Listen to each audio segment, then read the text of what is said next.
Hello friends, இன்னைக்கு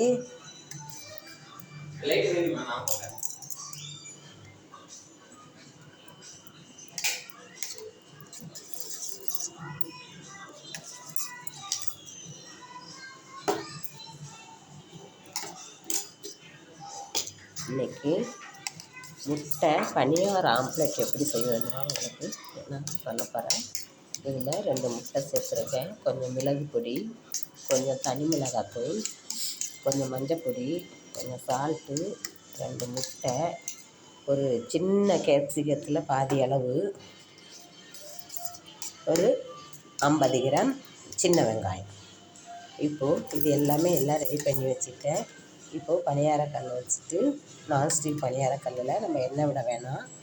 எண்ணெய் இந்த கொலஸ்ட்ரால் உள்ளதுக்காக எல்லாருக்குமே நல்லது. அது சுகர் உள்ளவங்க, ப்ரெஷர் உள்ளவங்க, கொலஸ்ட்ரால் உள்ளவங்க ஆயிலே போடாமல் நம்ம முட்டை பணியார ஆம்ப்லேட் ரெடி பண்ணலாம். பாருங்கள்,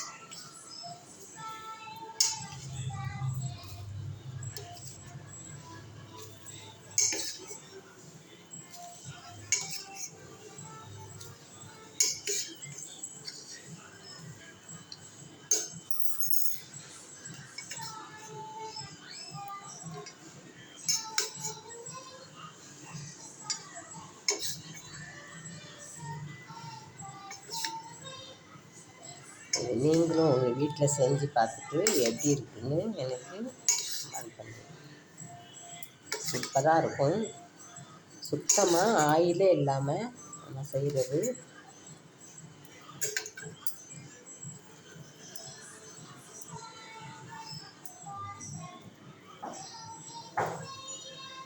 பேச்சுலராக உள்ளவங்க திடீர்னு ஒரு சைடி செய்யலான்னா கூட திடீர்னு ஒன்று ரெடி பண்ணலாம்.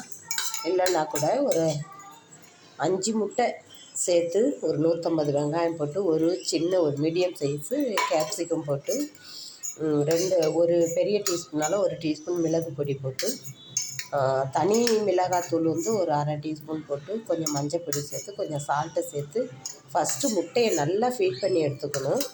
எடுத்துட்டு அதுக்கு பிறகு ஒவ்வொரு பொடியாக அதில் ஆட் பண்ணி நல்லா ஃபீட் பண்ணிவிட்டு, அதற்கு பிறகு நம்ம பொடிசாக கட் பண்ணி வச்சுருக்க சின்ன வெங்காயத்தையும் கேப்சிகத்தையும் கலந்து நம்ம நல்லா அதையும் ஃபீட் பண்ணிவிட்டு, இது மாதிரி நான்ஸ்டிக் கல்லில் ஆயிலே இல்லாமல் நம்ம போட்டு எடுத்து, பேச்சுலராக உள்ளவங்களுக்கு திடீர்னு லேட்டாகிடுச்சு ஒன்றும் சாப்பாடு செய்ய முடியலனா கூட ஒருத்தவங்களுக்கு ஒரு 5 முட்டை போதும். வாங்கிட்டு வந்து இது மாதிரி ரெடி பண்ணி உடனே சாப்பிட்டுட்டு ரெடி பண்ணிக்கலாம். ஓகேங்களா? இல்லை, கொஞ்சம் சிம்மிலே வச்சு வேக விடணும். பொறுமையாக வேகணும். அப்போ தான் அடி பிடிக்காமல் இருக்கும். நம்ம ஆயில் சேர்க்கல இல்லைங்களா, அதனால் அப்போ தான் அடி பிடிக்காமல் இருக்கும்.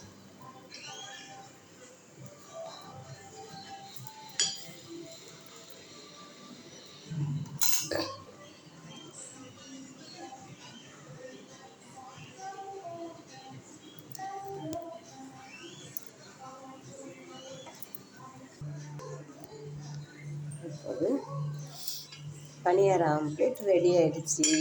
எடுத்து இப்போது சர்வ் பண்ணிடலாம்.